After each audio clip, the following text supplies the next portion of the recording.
Okay, so here we're going to talk about absorption and the locations that it kind of happens in. First of all, we're going to talk a little bit more about digestion and the locations of where these happen, because there's three of them. Digestion is the breakdown of large molecules into small molecules for absorption and processing in the body. As we heard in earlier lectures, the luminal digestion happens as you take food in the mouth. So anywhere in the digestion tract, in the GI tract, where enzymes work in the lumen of the GI tract is luminal digestion. So amylase from the mouth, pepsin in the stomach, and the pancreatic enzymes that get released. These are all examples of luminal digestion. But there's another type that sort of happens in the lumen, but is called membrane or contact digestion, because this actually happens on the brush border of the enterocytes. And the reason that it's called membrane or contact digestion is because the digestive enzymes created by these enterocytes are physically attached to the membrane border.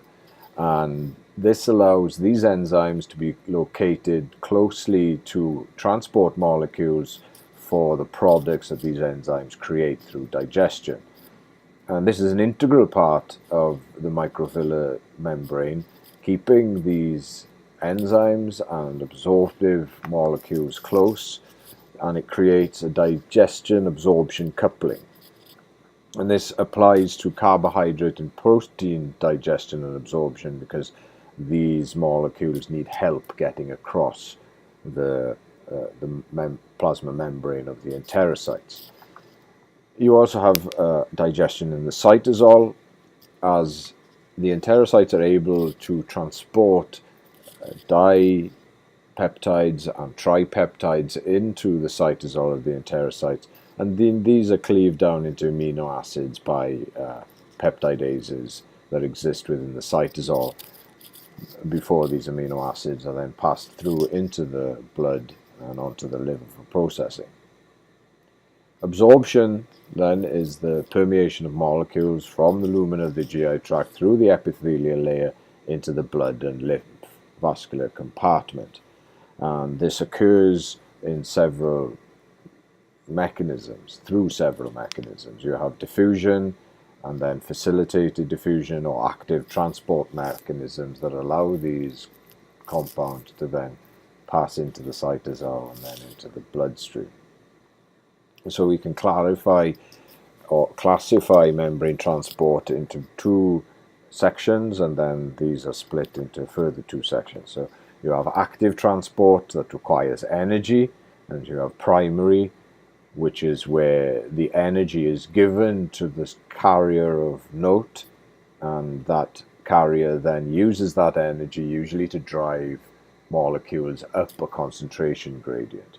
And then you have secondary transport, which is where a pump establishes a concentration gradient, and then another carrier will use that concentration gradient for energy to drive molecules into the lumen of the cells, into the cytosol of the cells. And then you have passive transport. Passive transport is usually from high concentration to a low concentration via diffusion, so lipids being lipid molecules, the same as the lipid molecules of the plasma membrane of enterocytes, the same composition, not that they're exactly the same, but lipids in your diet are lipids like you have on the membrane, and so they will just diffuse through down a concentration gradient. But there are compounds that cannot pass the plasma membrane because they're not lipophilic. Soluble moieties like carbohydrates and proteins then need to get across this membrane down their concentration gradient. This is facilitated by a protein molecule in the membrane that allows them to pass what's normally an impermeable barrier. So here we go into this a little bit further, you have active transport, movement against a concentration gradient, and you have primary active transport that uses chemical energy, such as ATP, to drive ions and materials against a concentration gradient. And examples of these are the sodium-potassium pump, which all cells have, and it sets the concentration of sodium to a low level inside the cell, and then this is used to create a membrane potential and also to use sodium as a driving force in many processes. But we also have the proton potassium pump in the stomach that creates acid, and this is very important for driving protons up a very high concentration gradient in the stomach where the pH is very low compared to what's in the cytosol of the cells that pump it out. And then you have the calcium ATPase that clears calcium concentrations, particularly in muscle cells, after calcium has been released, eliciting a contraction. And then the ATPase will then pump this out. And then you have secondary active transport that involves the use of an electrochemical gradient that is established by another pump. And so we've talked about the sodium-potassium pump being a primary active transport for sodium and potassium, but it creates a sodium gradient, and then these can be used by other transporters. For example, the antiport of sodium and calcium. So sodium will come in exchange for a calcium leaving the cell.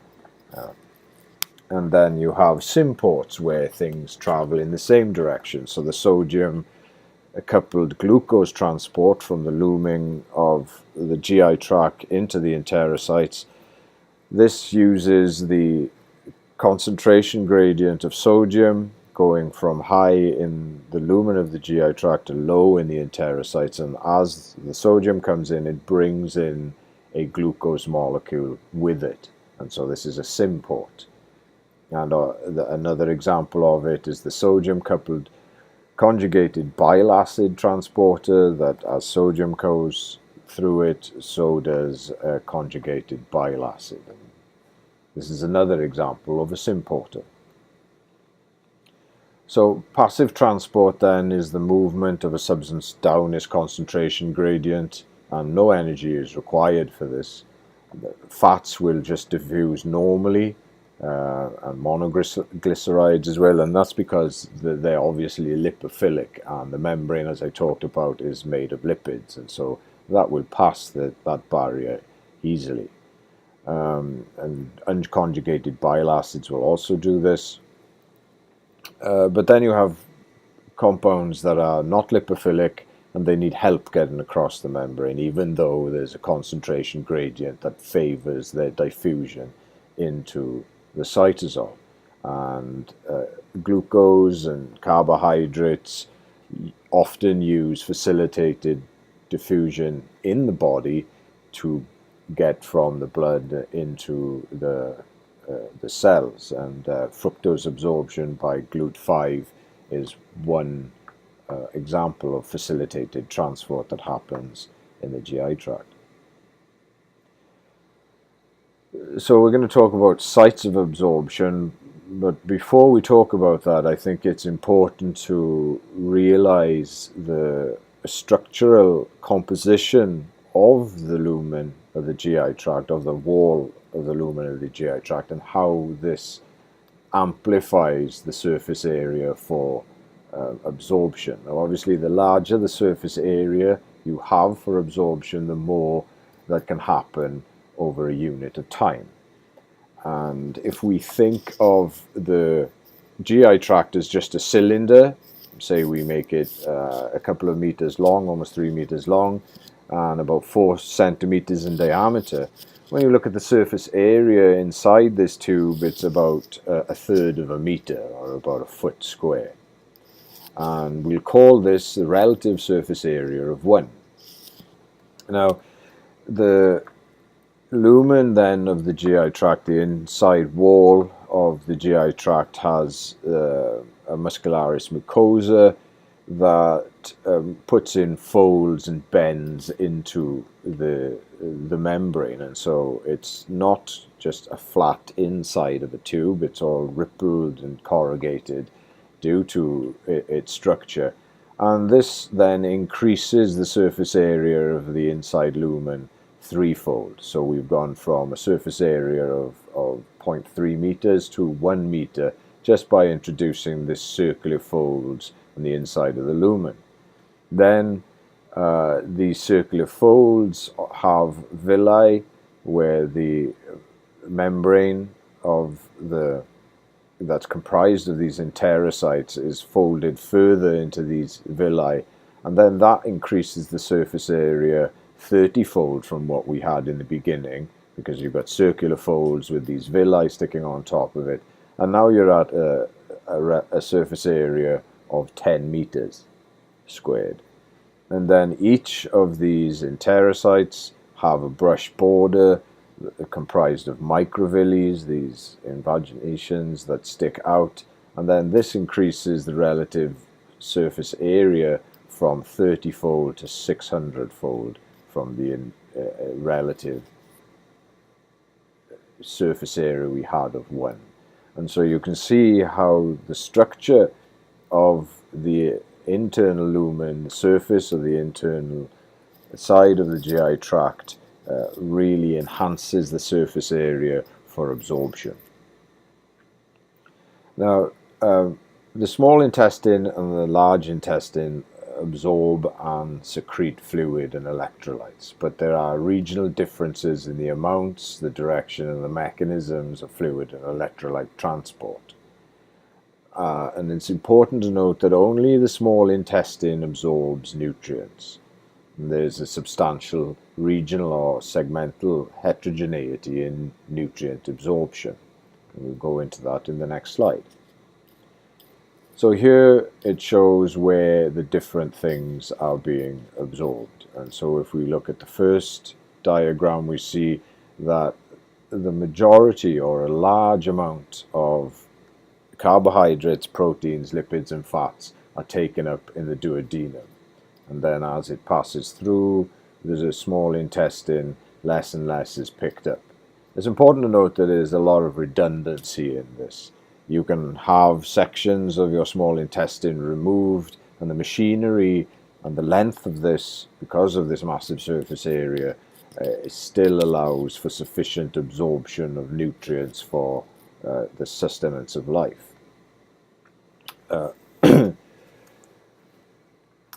Looking at then nutrients, they are also absorbed significantly in the duodenum. Calcium, folate, and iron are absorbed here.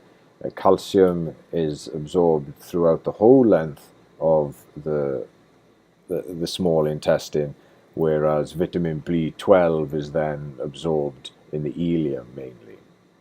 And then looking at the bile acids, they're absorbed in the ileum mainly as well. And this kind of makes sense because they're produced or secreted into the duodenum, and you want these bile acids to emulsify the fats and ready for absorption. And so if you absorb these bile acids too early, then they're not going to do their job. And so the mechanisms for absorbing these conjugated bile acids happens towards the distal portion of the small intestine. And so in the next few videos, we're going to talk about the absorption of specific food components, water, electrolytes and minerals and vitamins, and then carbohydrate, lipids and protein absorption is contained within the biochemistry portion of this food to fuel block.